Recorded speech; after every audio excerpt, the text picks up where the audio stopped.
Guys question number 4 करते हैं miscellaneous exercise का चैप्टर नंबर 1 सेट से। तो अब देखिए ये क्या क्वेश्चन पूछा गया है। इस क्वेश्चन को समझना बहुत ज़रूरी है कि इस क्वेश्चन में बोला क्या गया है। Show that the following 4 conditions are equivalent. जो ये फॉलोइंग जो नीचे हमको ये 4 कंडीशन दे रखी है ये इक्विवेलेंट है। अब इक्विवेलेंट का क्या मतलब है? इसका मतलब ये है कि अगर ये कंडीशन है तो ये 3 कंडीशन भी होगी, अगर ये कंडीशन है तो ये 3 कंडीशन भी होगी। मतलब अपन को किसी भी एक कंडीशन को लेकर चलना है इनमें से और ये प्रूफ करना है कि अगर ये है तो ये 3 भी होंगी। ऐसा ये मतलब होता है इक्विवेलेंट का। तो हम क्या करेंगे, फर्स्ट को लेकर चलेंगे, फर्स्ट से प्रूफ कर देंगे कि फर्स्ट है तो सेकंड भी है। फिर सेकंड को लेकर चलेंगे, सेकंड से प्रूफ कर देंगे कि सेकंड है तो थर्ड भी है। फिर थर्ड को लेकर चलेंगे, फिर इससे प्रूफ कर देंगे कि थर्ड है कि फोर्थ भी है। ठीक है, यानी कि फर्स्ट से सेकंड हुआ, सेकंड से थर्ड हुआ, थर्ड से फोर्थ हुआ। तो इस तरीके से सारी चीज़ें आपस में इक्विवेलेंट हो जाएंगी। अभी समझ जाएंगे आप। तो सॉल्यूशन में चलते हैं। फर्स्ट कंडीशन को लेंगे ए सबसेट ऑफ बी। अब देखो गाइस, यहाँ पर ए सबसेट ऑफ बी दे रखा है कि अगर ए सबसेट ऑफ बी होगा, चलो अपन इस तरीके से लिखते हैं, फर्स्ट एंड सेकंड। अपन इन दोनों को लेकर चलते हैं और इक्विवेलेंट प्रूफ कर देते हैं। तो फर्स्ट एंड सेकंड, ठीक है। तो अब आप देखो, तो अगर गाइस ए सबसेट है बी का, ध्यान से देखना, ए सबसेट है बी का, सुनना ध्यान से। तो ए सबसेट है बी का, इसका क्या मतलब है कि ए के सभी एलिमेंट्स बी के अंदर है। ठीक है, तो ए माइनस बी इक्वल होगा फाइव के, then A minus B equal होगा फाइव के। क्यों होगा सुनना, देखो ए के सभी एलिमेंट बी के अंदर है और ए माइनस बी का मतलब होता है ऐसे एलिमेंट्स जो ए में तो है लेकिन बी में नहीं है। अब ए के सभी एलिमेंट बी के अंदर आ गए तो ऐसा तो कोई एलिमेंट बचेगा ही नहीं ना जो ए में तो है लेकिन बी में नहीं है। तो ऐसा कोई भी एलिमेंट नहीं बचेगा, तो क्या हो जाता है, फाइव हो जाता है। इसको इस तरीके से भी समझो एक एग्जाम्पल से। जैसे कि मान लीजिए, लेट कीजिए ए सेट को 1, 2। अब ए सबसेट ऑफ बी है, यानी कि बी सेट के अंदर ए के सभी एलिमेंट है, तो 1, 2, 3। अब देखिए क्या ए माइनस बी बराबर 5 आ रहा है? जरूर से आएगा। ए माइनस बी बराबर, अब ए माइनस बी ऐसे एलिमेंट्स का सेट होता है जो ए में तो है लेकिन बी में नहीं है। अब ऐसा तो कोई भी एलिमेंट ही नहीं है जो ए में तो है लेकिन बी में नहीं है, तो ये 5 आ गया। और ऐसा कोई भी एलिमेंट क्यों नहीं है? क्योंकि देखिए हमने ए के सभी एलिमेंट बी में डाल दिए हैं। तो अगर भाई जब ए के सभी एलिमेंट आप बी में डाल दोगे और फिर कहोगे ऐसा एलिमेंट बताओ जो बी में, ए में तो है लेकिन बी में नहीं है, तो ऐसा तो कोई एलिमेंट होगा ही नहीं। क्योंकि ए के सभी एलिमेंट तो पहले ही बी में डले हुए हैं। ठीक है, तो ऐसा तो कोई एलिमेंट बचेगा ही नहीं जो ए में तो है लेकिन बी में नहीं है। इसलिए ये चीज़ हमारी 5 के इक्वल आ जाती है। अब यहाँ पर आपको लिखना क्या है वो मैं आपको बता देता हूँ। आपको यहाँ पर लिख लेना है ए सबसेट ऑफ बी, यहाँ पर इफ़ करके लिखेगा, if A subset of B then A minus B equals to 5 as all elements of A are in B, so there is no such element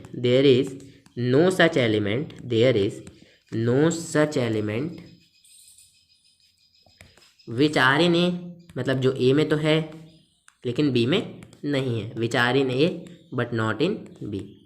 क्यों? क्योंकि A के सभी एलिमेंट तो पहले ही B के अंदर डाल दिए हैं, तो ऐसा कोई एलिमेंट कैसे हो सकता है जो A में तो है लेकिन B में नहीं है। ठीक है, तो यहाँ से ये दोनों चीज़ें इक्विवेलेंट्स आ गई, तो हम कह सकते हैं फर्स्ट इक्विवेलेंट, ये इक्विवेलेंट का सिंबल है, यानी कि अगर फर्स्ट है तो ये भी सेकंड वाली चीज़ भी है, ऐसा इनका मतलब है। तो आप कह सकते हैं A subset of B equivalent A minus B equals to 5। ये दोनों कंडीशंस आपस में इक्विवेलेंट है। अब इसको आप मान लीजिए इक्वेशन नंबर 1 मान लीजिए। अब लेके चलते हैं गाइस हम लोग सेकंड एंड थर्ड। अब सेकंड और थर्ड कंडीशन को लेकर चलते हैं, इनको इक्विवेलेंट सिद्ध कर देते हैं। सेकंड कंडीशन है A minus B equal to 5, third condition है A union B equal to B. A minus B equal to 5, A union B equals to B. देखिए गाइस, अगर a minus B equal to 5 है तो a union B b के बराबर होगा। ये इस कंडीशन के कहने का मतलब है। बिल्कुल होगा, क्यों? क्योंकि a minus B equal to 5 है। इसका क्या मतलब है कि a और b में एक भी एलिमेंट ऐसा नहीं है जो a में तो है लेकिन b में नहीं है। और हमने देखा था कि अगर ये कंडीशन है, ये कंडीशन कब होगी? जब ये वाली कंडीशन होगी। समझे गाइस, ये कंडीशन कब होगी? जब ये वाली कंडीशन होगी। ठीक है, तो यानी कि ए सबसेट है बी का, ये आप दिमाग में लेकर चलो। अगर ए सबसेट है बी का, यानी कि ए माइनस बी इक्वल टू 5 है। अब ए माइनस बी इक्वल टू 5 है, यानी कि ए के सभी एलिमेंट पहले ही बी के अंदर है, यानी कि ए बी का सबसेट है।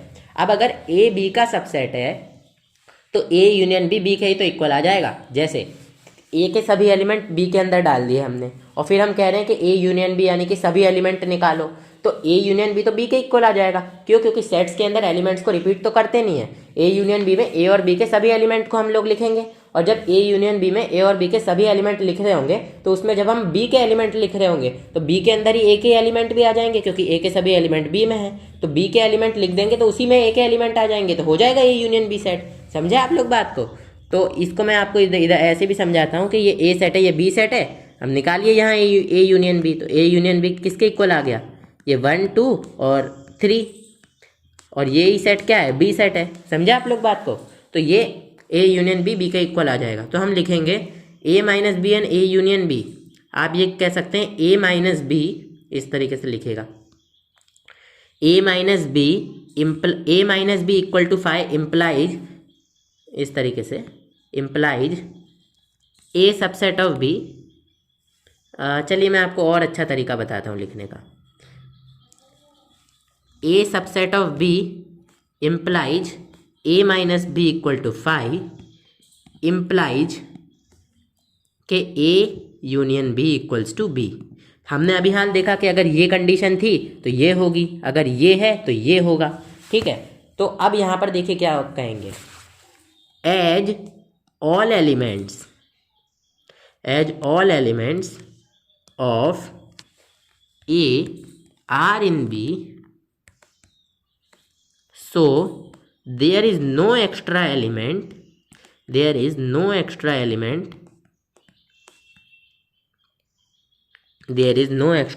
in A.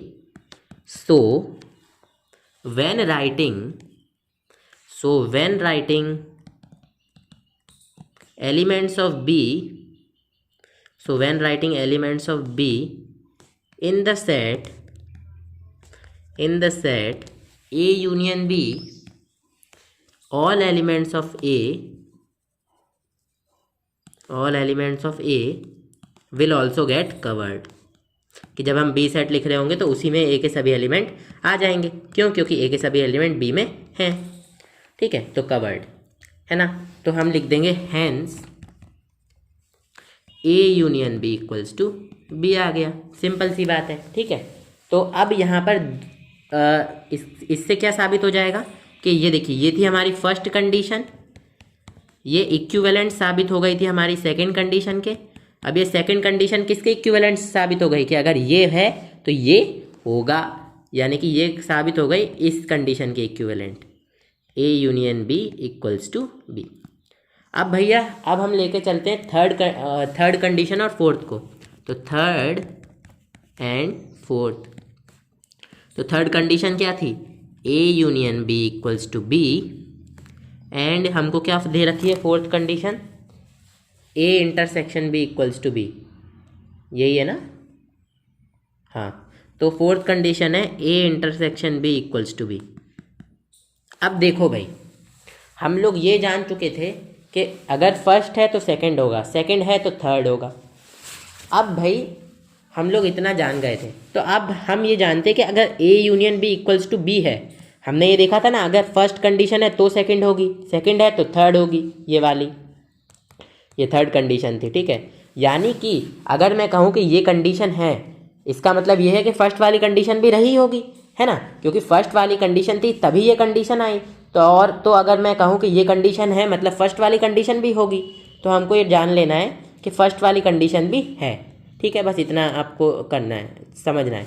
तो फर्स्ट वाली कंडीशन भी है तो हम कह देंगे we have proved above that if A union B equals to B, it implies that A subset of B। देखिए हमने क्या करा था कि अगर A सबसेट ऑफ B है तो A यूनियन B बराबर B होगा। इस चीज़ को प्रूफ किया था, बीच में एक ये स्टेप आई थी। ठीक है, तो अगर A यूनियन B, बस मैं इसको उल्टा बोल रहा हूँ, तो अगर भाई देखो, अगर फर्स्ट वाली कंडीशन है तो थर्ड है, इसका मतलब क्या है कि थर्ड वाली कंडीशन है तो फर्स्ट है। ठीक है, इस तरीके से बोल सकता हूँ, अगर ये है तो ये है, ये है तो ये है ना। तो थर्ड वाली कंडीशन है, इसका मतलब क्या है कि फर्स्ट वाली कंडीशन भी है। ठीक है, तो हम कह देंगे कि ए सबसेट है बी का। अब अगर ए सबसेट है बी का, if A subset of B then A intersection B equals to, ये एक मिनट ये गलत लिख दिया है, ये वाली गाइस ये ए आएगा यहाँ पर। ठीक है, बुक में A intersection B equals to A दे रखा है, हाँ वही ना। हाँ, तो ए इंटरसेक्शन, ये देखिए यहाँ क्वेश्चन में A intersection B equals to A दे रखा है, मैंने गलती से इधर ए की जगह बी लिख दिया था। ठीक है, तो अब कि ए सबसेट होगा अगर बी का, तो ए इंटरसेक्शन बी ए के इक्वल आएगा। देखिए ए सबसेट है बी का, यानी कि ए के सभी एलिमेंट बी के अंदर है। अब ए और बी में आप इंटरसेक्शन करोगे, ए और बी के कॉमन एलिमेंट छाटने जाओगे, तो ए के सभी एलिमेंट तो पहले ही बी के अंदर आ गए, तो जब आप ए और बी में कॉमन एलिमेंट छाटोगे तो ए के एलिमेंट ही कॉमन छटेंगे। क्यों? क्योंकि ए के सभी एलिमेंट बी में आ गए, और फिर ए और बी में कॉमन एलिमेंट छाटोगे तो ए के सभी एलिमेंट ही कॉमन छटेंगे। क्यों? क्योंकि ए के सभी एलिमेंट बी में आ गए। ठीक है, तो यही चीज़ बोली जा रही है कि अगर ए सबसेट ऑफ बी होगा तो देन ए इंटरसेक्शन बी बराबर ए होगा। ठीक है, तो ये हो जाती है हमारी प्रूव यहाँ से, लेकिन इसमें स्टेटमेंट भी लिखना होगा आपको कि if A subset of B then A intersection B equals to A as all elements of A are in B. So when we search for common elements,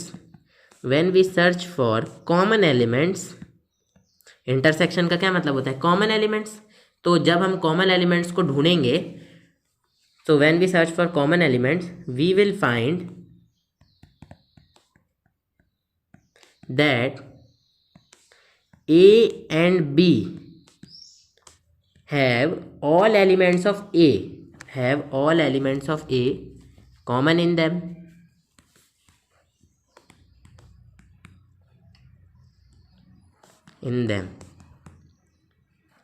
hence a intersection b equals to b।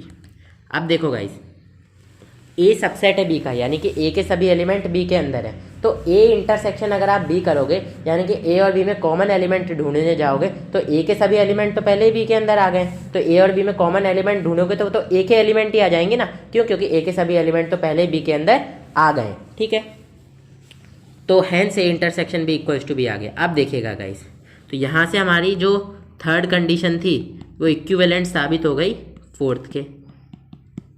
तो अब guys यहाँ से देखो, ये तीन condition आपस में equivalent आ गई, और ये तीसरी कंडीशन इस फोर्थ कंडीशन के इक्विवेलेंट आ गई कि अगर तीसरी कंडीशन है तो फोर्थ वाली कंडीशन भी होगी।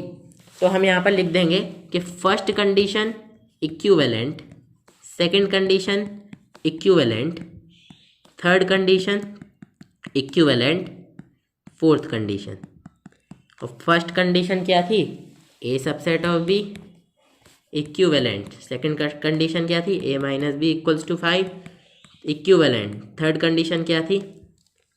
ए union B equals to B equivalent. Fourth condition क्या थी? A intersection B equals to A. ठीक है, तो ये सभी आपस में इक्विवेलेंट आ गई। तो अब हो गया हमारा भाई क्वेश्चन। इक्विवेलेंट का मतलब भी क्या होता है कि अगर ये है तो ये होगा। ये क्वेश्चन में ना स्टेटमेंट्स ये ऐसे लिखना गाइस बहुत ज़रूरी है।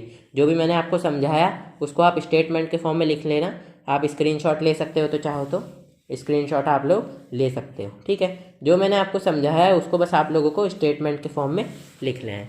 तो ठीक है गाइस, ये क्वेश्चन खत्म हुआ। अब हम करेंगे नेक्स्ट क्वेश्चन।